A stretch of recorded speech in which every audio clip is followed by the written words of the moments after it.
And I guess I've been dreaming, 'cause now that I'm woke, everything that I see ain't what it seems, man. I guess I've been dreaming, 'cause now that I'm here, what I feel motivates me with reason. I guess I've been dreaming, 'cause now that I'm woke, everything that I see ain't what it seems, man. I guess I've been dreaming, 'cause now that I'm here, what I feel motivates me with reason. I guess I've been dreaming. Peace and love, peace and love. What's happening? What's happening? Peace and love to all the guys and goddesses and all the high vibrating species out there in the world. What y'all doing today, man? How's we living this evening? Or morning? Or whatever you like to call it. Listen, we like to do grand rising over here, you know what I'm saying? So however you're doing in your grand rising, your evening, your afternoon, your night, in whatever part of the world that you're in, you know what I'm talking about. Salute, peace and love to you. So check it out, you know what I'm talking about. I hope everybody's doing good out there. We got a SCP-2747 as below, so above. Oh snap, it's a keter and it's uncontained, people. So we got one that's just running amok loose round here, you know what I'm talking about. So, without further ado, I hope you got what you need, because I do. Yeah, we about to get on into that, you know what I'm talking about, because you know how we do it. Okay, mates, y'all ready? Bustin'.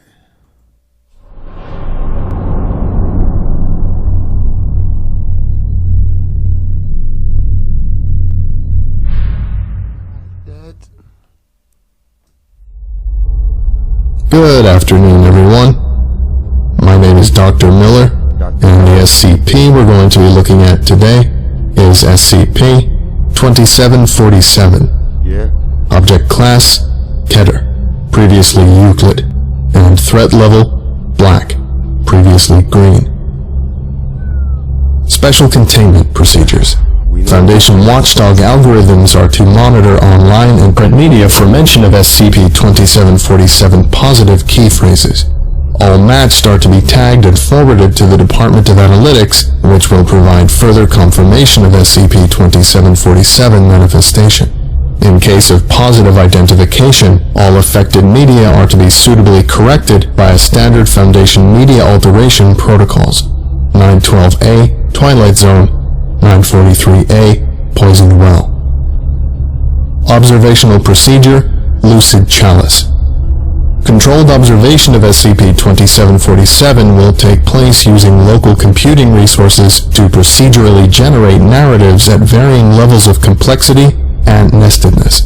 Simultaneously, descriptions of the narratives are to be generated using Foundation media parsing, analytic, meta-analytic software at varying degrees of abstraction.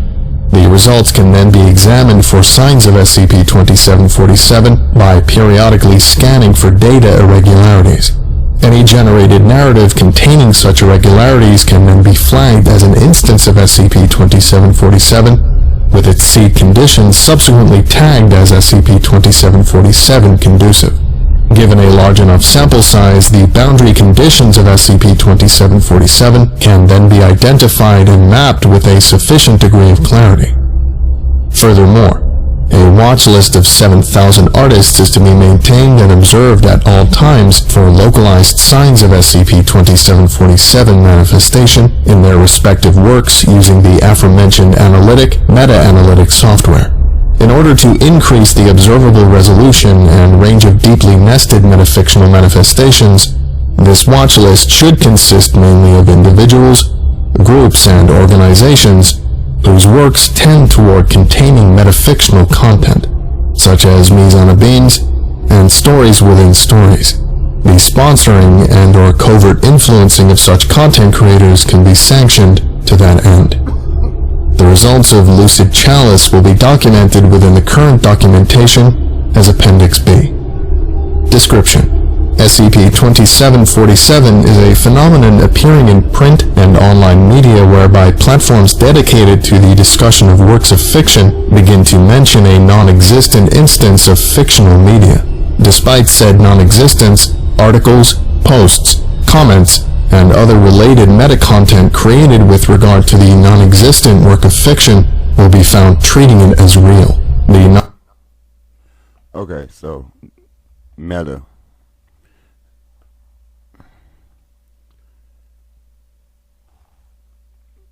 It's another word for spiritual. So when it says like metaphysics, it's spiritual physics.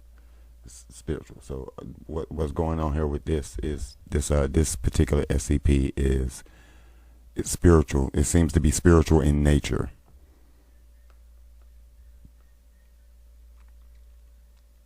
This is dangerous, yo.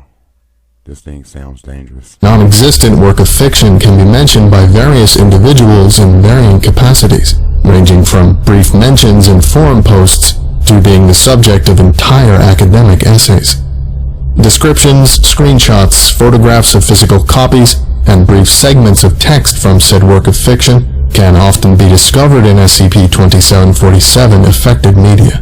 Descriptions of it are entirely consistent with each other, and it is proven possible to reconstruct whole segments of fictitious media via descriptions of it taken from SCP-2747 generated meta-content. A list of fictitious media generated by SCP-2747 has been appended below. See Appendix A.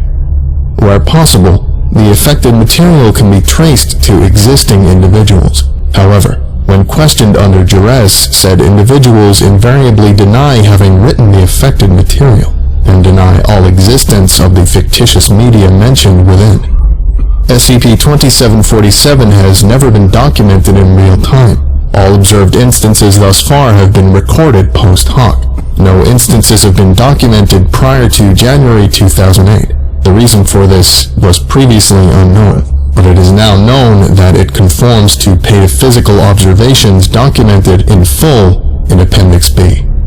It is the current hypothesis of the Department of Analytics that SCP-2747 represents evidence of a naturally occurring anafabula, or anti-narrative, a cluster of independent signs, iconography, and naremes. A nareme is defined as a base unit of a narrative, much in the same way that a mytheme denotes a base unit of myth, or a meme denotes a base unit of culture. That, when included to a sufficient extent within a fictional construct, leads to mutual annihilation. First-hand reconstruction of the anafabula's properties is impossible, given its anomalous nature, but second-hand and third-hand descriptions have been generated from observational procedure Lucid Chalice, and appended below. See Appendix B. It can affect through layers of metafictional narrative, i.e. a meta-narrative containing the anafabula will cease to exist within the narrative, followed by the narrative itself disappearing from our reality. This interpretation of metaphysical reality layers of metafictional narrative has yet to be verified by Foundation observations at large, but appear concurrent with observations obtained from transfictional anomalies such as SCP-1304, SCP-2614, and 001.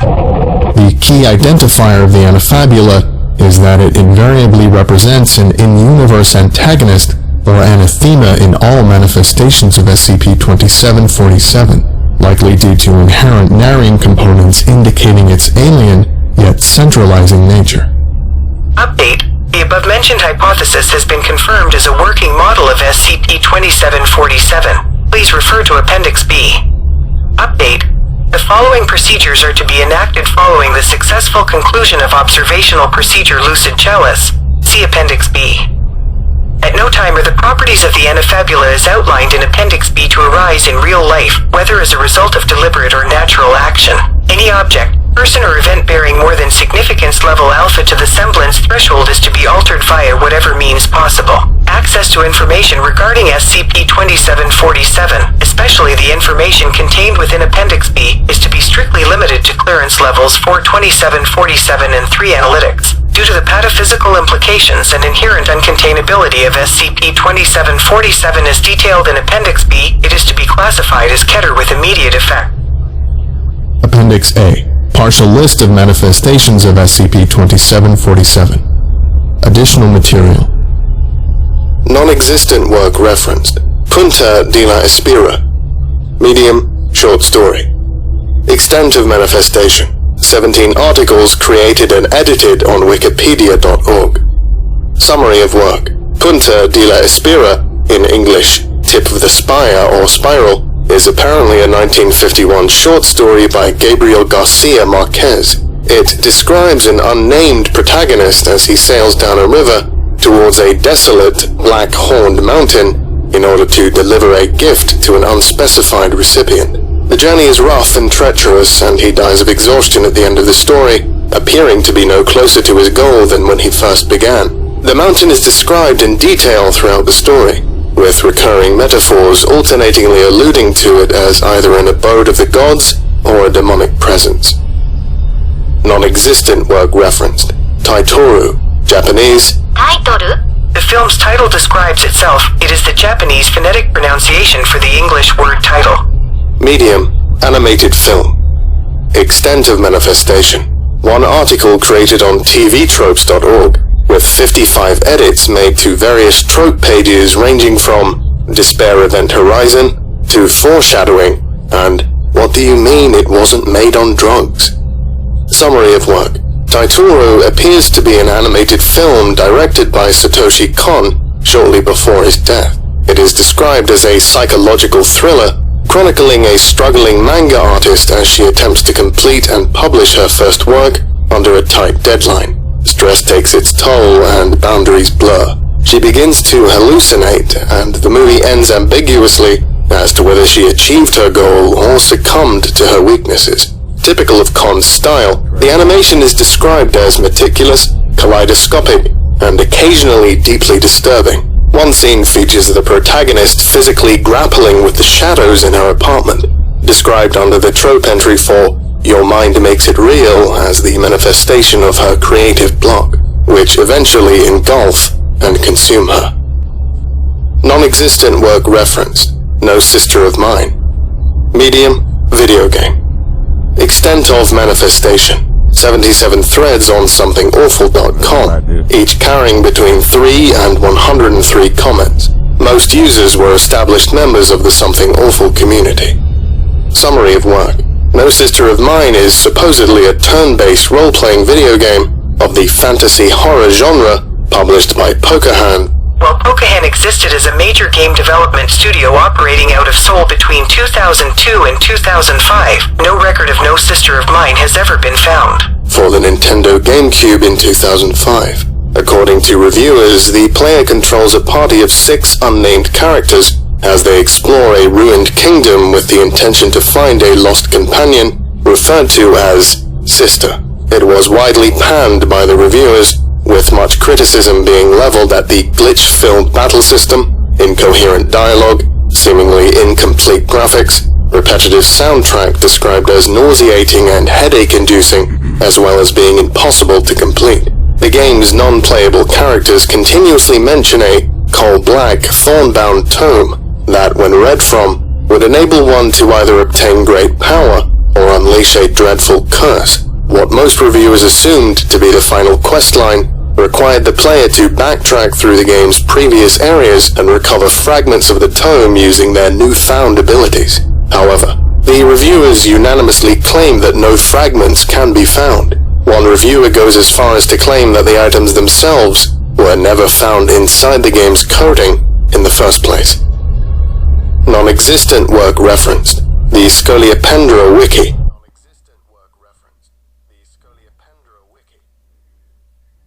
Yeah. This is crazy. But why were they zooming in on that troll though? That's what I was, you know what I mean? I want to, you know what I'm saying, let him get down with that one. But what's the deal with with zooming in on the troll that was on the end, you know what I mean? With the 2 little beady eyes, like that shit was crazy, you know what I'm talking about? Medium, collaborative fiction.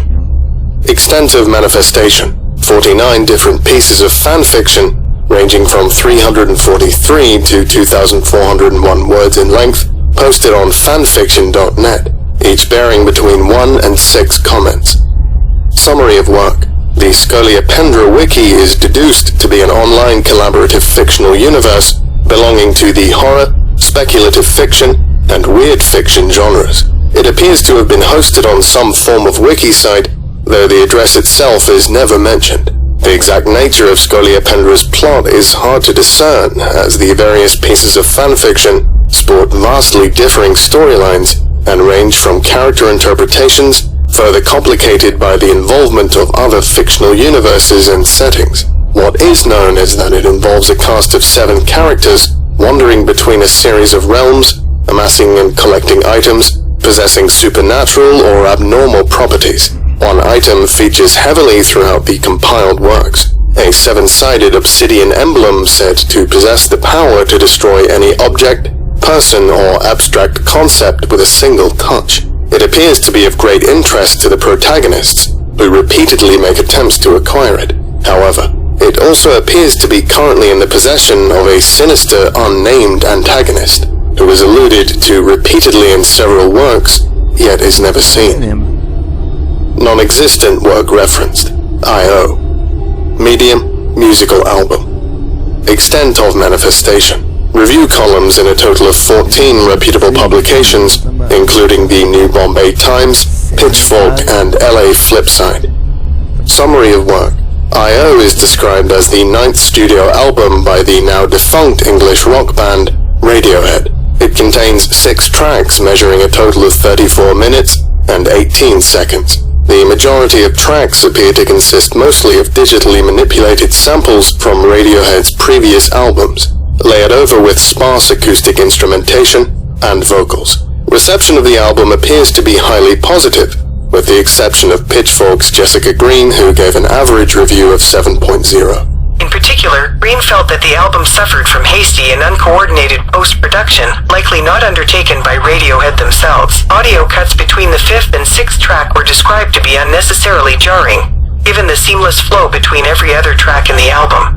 It is mentioned that the album uses a characteristic, grating binaural reverb layered over lead singer Tom York's solo vocal track as a musical motif, embodying what the New Bombay Times' Gulshan Anirudh believes to be its central themes of spirals of isolation and inspiration, of feedback loops that resonate into the level of the deeply personal, the trembling core of creative psyche.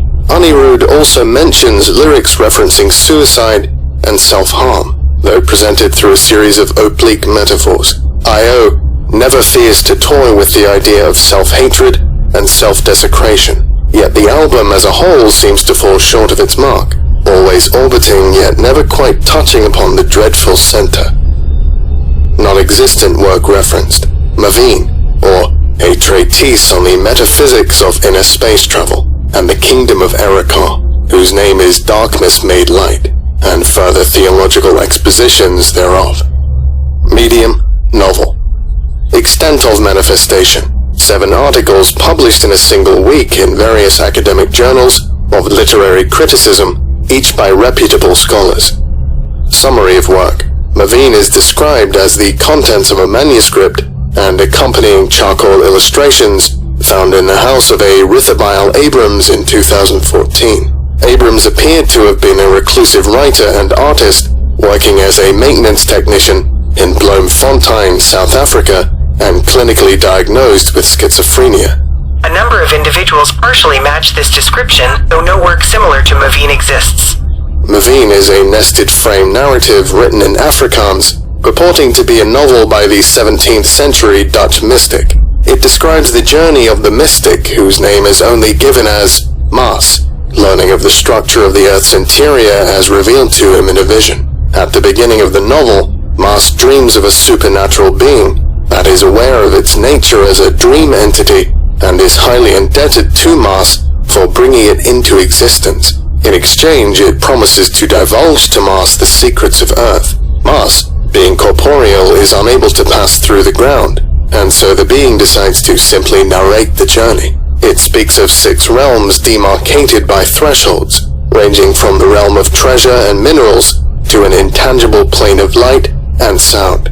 Beyond these 6 realms lies another threshold, this time one of cold and silence, which is described to be Earth's core. Before it can be elaborated upon, Maas wakes, and the dream ends. Non-existent work referenced. X-Lux.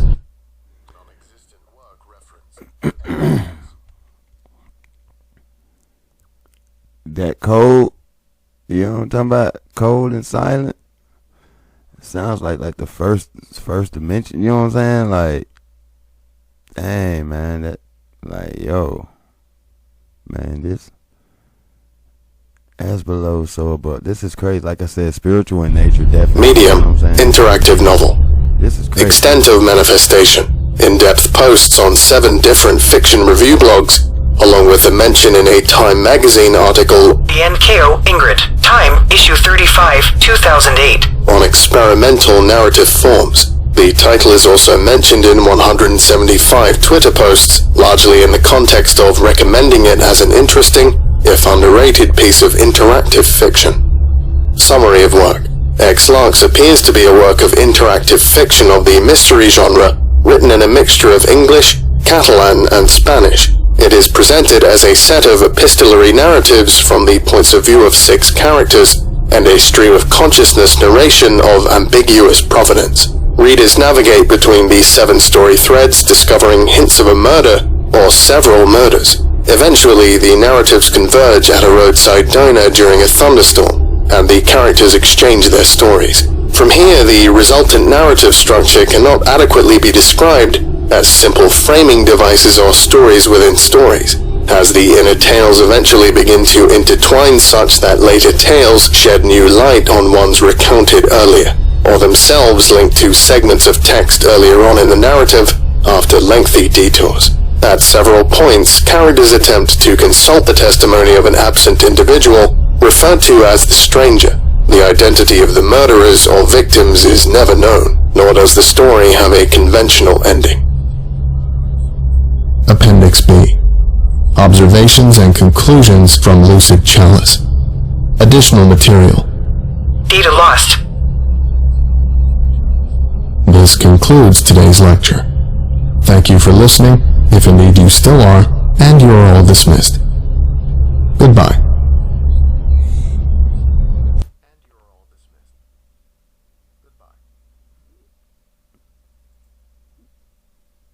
What's all this?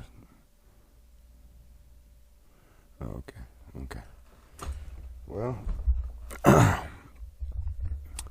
that concludes the video. People, y'all let me know what y'all think about that in the comment section. I don't know what in the... They said 7,000 artists. They keep an eye, you know what I'm saying? This thing could pop up out of anybody delving into this type of information. And it's spiritual, so they can't catch it. And 9 times out of 10, they don't even comprehend it. I can bet you anything right there. If they can't catch it, they don't understand it. They get their clues, their hints, and and they maybe can draw speculated conclusions. You know what I'm saying? And assumptions or something like that. But no, exactly what, when, where, why, how, they has not a freaking clue. You know what I mean? I mean, seriously. In the wrong hands, and that's probably why you can't contain it. Because in the wrong hands, that could go bad. That could get bad. And y'all see it got upgraded to Keter. It was Euclid. Now it's Keter. It got upgraded. So I don't know. Shit, man. I don't really know. I don't know. I don't know what to tell you. You know what I'm saying? Like, I don't know what to tell you to look out for. Like, really? I mean, I guess they broke down somewhat of a description. I was trying to take somewhat of notes, but then it's kind of like, I don't know. Y'all let me know. You know what I'm saying? Y'all let me know. Maybe we can discuss this in the down below. You know what I'm saying? Let me know down below, and maybe we can discuss this, and we can draw some conclusions as to how we can, you know what I'm saying, be on the lookout for this. I mean, it's clearly uncontained, so they ain't caught it.